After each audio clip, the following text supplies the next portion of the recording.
सबसे पहले तो आप लोगों का बहुत शुक्रिया, मुझे पिछली वीडियो से बहुत अच्छा रिस्पांस मिला और आज भी हम उसी मौजू पे बात करेंगे यानी क्रिसमस पे। आज हम ये बात करेंगे क्रिसमस में क्या मसले मसाइल हैं और हमें क्यों ये नहीं मनानी चाहिए। अच्छा, ये बात तो हमें पता चल गई कि क्रिसमस का क्रिश्चियनिटी से और प्रॉफिट जीसस से कोई लेना देना नहीं है। और अगर आपने मेरी वो वीडियो नहीं देखी तो सबसे पहले मैं आपको रेकमेंड करूंगा कि आप मेरी इस वीडियो को देखें, फिर इस वीडियो पर आइए। बैन होने के बावजूद 1900s में इसको पॉप कल्चर के जरिए दोबारा इंट्रोड्यूस करवाया गया। इसके पीछे क्या वजूहात हो सकते हैं? इसके पीछे दो वजह मानी जाती हैं। एक वजह तो कमर्शियल है। बड़ी बड़ी कॉर्पोरेशंस ने पॉप कल्चर, सिटकॉम्स, मूवीज और म्यूजिक के जरिए इसको मुआशरे में इसको फैलाया और अपनी एक इकोनॉमिक एक्टिविटी को शुरू किया। ठीक है, जैसे कोका कोला ने सेंटा क्लॉज का कलर रेड कर दिया। इस तरह से हमें देखने को मिलता है कि बहुत सारी कॉर्पोरेशंस ने इसको मुआशरे के अंदर खुद इंट्रोड्यूस करवाया। और दूसरी वजह बताने से पहले आपकी तवज्जो इस चीज पर लाना चाहता हूँ कि कभी आपने सोचा है कि तारीख के वही मज़हब दूसरी शक्ल इख्तियार करके हमारे मुआशरे में कैसे मौजूद है और वही बनावटी खुदा किसी ना किसी एतबार से आज भी माने और पूजे जा रहे हैं, जाने अनजाने में। और एक ही किस्म के देवता और करेक्टर्स को खुदा के तौर पर दुनिया के मुख्तलिफ इलाकों में माना जाता था,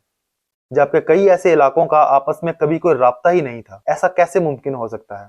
ऐसा उसी वक्त मुमकिन हो सकता है जब तक कोई सुपर नेचुरल बीइंग या एंटिटी पूरी दुनिया घूमकर अपनी या किसी फॉल्स गॉड की पूजा ना करवा लेती। और मुमकिन तौर पर ये वही बीइंग्स हैं जो हमसे किसी ना किसी एतबार से शैतान की पूजा भी करवाते हैं। अच्छा, इस मौजू के ऊपर मैं फिर किसी दिन डिटेल से बात करूंगा।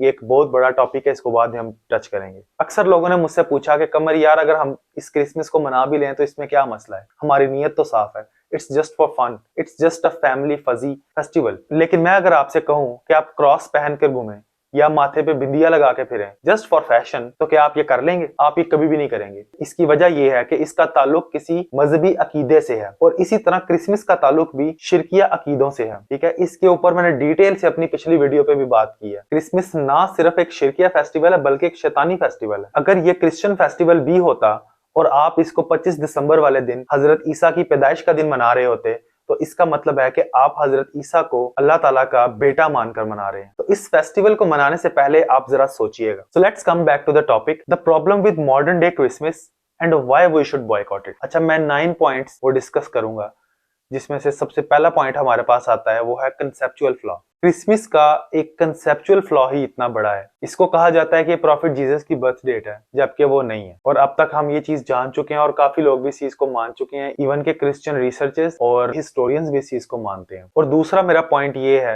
ये फेस्टिवल इसकी बुनियाद ही झूठ पे है। आप देखें कि एक बच्चा जब थोड़ा सा अपनी कॉन्शियसनेस गेन करता है, उसको बता दिया जाता है कि हर साल क्रिसमस वाले दिन सेंटा क्लॉज आता है और आपको गिफ्ट देके जाता है। और जब वो थोड़ा सा बड़ा होता है और उसकी रियलिटी जब उसके सामने आती है तो वो बहुत डिसअपॉइंट होते हैं। तो उनका हकीकत से, इस दुनिया से दिल उठ जाता है। तो ऐसी झूठ पे तो ये फेस्टिवल बेस करता है। And child grows up believing in a fake story. और तीसरी वजह यह है कि ये कमर्शियल फेस्टिवल है। सिर्फ यूएस में क्रिसमस के लिए $1 ट्रिलियन खर्च किए जाते हैं। और यूएस में क्रिसमस की वजह से जो लोग कर्जे में डूब जाते हैं उनकी शरह 28% है। बाय डिजाइन इस फेस्टिवल को एक्सपेंसिव बनाया गया। इसमें gifts, trees, lights, decoration, celebration के नाम पर बेशुमार फैक्टर्स हैं जो जोड़े गए हैं इसके साथ, ताकि लोग ज्यादा से ज्यादा खरीदारी करें और ज्यादा से ज्यादा इकोनॉमिक एक्टिविटी स्टार्ट हो। लेकिन इससे फायदा आम लोगों को नहीं हो रहा, इससे फायदा हो रहा है बड़ी बड़ी कॉर्पोरेशंस। तो this has now become a commercial festival and it has no relation with the religion anymore. और चौथा पॉइंट है cutting down of trees. Number of trees cut in US only is 30 to 35 million trees per year and number of trees cut down worldwide only for Christmas is 120 million। यानी कि सिर्फ America में 3 से 3.5 करोड़ दरख्त काटे जाते हैं इस फेस्टिवल को मनाने के लिए, और पूरी दुनिया में 12 करोड़ दरख्त काटे जाते हैं इस फेस्टिवल को मनाने के लिए। ये जो एवरग्रीन ट्री को सजाते हैं इसके लिए 12 करोड़ दरख्त काटे जाते हैं। और ये वो दरख्त है जो 30 साल लगाता है ग्रो होने में। यानी कि हर साल 12 करोड़ आप काट रहे हैं और एक दरख्त 30 साल में पैदा हो रहा है। तो आप इस पे हिपोक्रेसी का लेवल चेक करें वेस्ट का, कि वो हमें दर्स देते हैं और हमें सबक पढ़ाते हैं कि आपने दरख्त नहीं काटने और आपने दरख्त उगाने हैं, और खुद वो हर साल करोड़ों दरख्त काट देते हैं सिर्फ एक फेस्टिवल को मनाने के लिए। तो फिर से हम बात करते हैं सेंटा क्लॉज की, और आप देखें आप इस फेस्टिवल में किसको ग्लोरीफाई करते हैं? आप सेंटा क्लॉज को ग्लोरीफाई करते हैं। और सेंटा क्लॉज इस टाइम प्रॉफिट जीसस से भी ज्यादा फेमस पर्सनालिटी बन गई हैं जब क्रिसमस का टाइम आता है। हालांकि मनाते प्रॉफिट जीसस के नाम पे हैं, लेकिन याद किसको किया जाता है? Santa Claus. और ये वही डिमोनिक फिगर है जिसका जिक्र वाइकिंग्स के यूल में भी है और सेंट निकोलस तक इसका जिक्र हमें मिलता है। और ये वही एक डिमोनिक फिगर है जिसको आजकल क्रिसमस का स्पिरिट बोला जाता है। और सातवां मेरा पॉइंट है the way it is celebrated. आप देखें ये किस तरह मनाया जाता है फेस्टिवल। इस फेस्टिवल के अंदर आपको एडल्ट्री मिलेगी,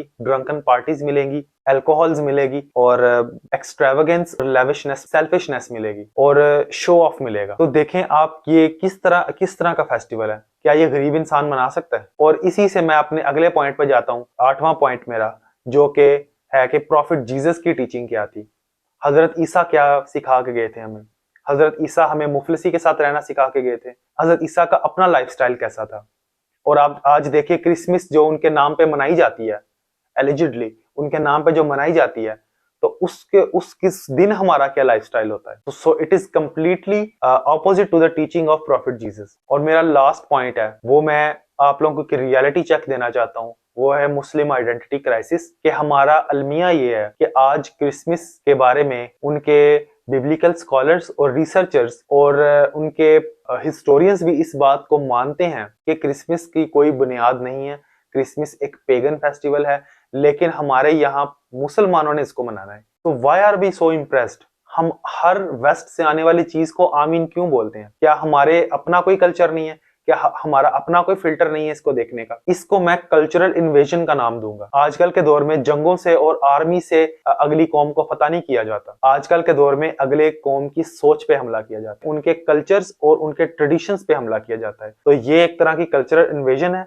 और हर आने वाली चीज को आप आमीन मत बोला करें। और इसके बाद भी कुछ लोग मुझे बोलेंगे कि यार हम तो इसको शुगल के तौर पे मनाते हैं, आपको क्या मसला है इस क्रिसमस से? तो मैं उनको बस ये बोलूंगा कि यार अगर आपको झूठ से, शिर्क से, शैतान की पूजा से, हजरत ईसा को अल्लाह का बेटा मानने से, फजूल खर्ची और फहाशी से अगर आपको कोई मसला नहीं है, तो आपको क्रिसमस मुबारक हो।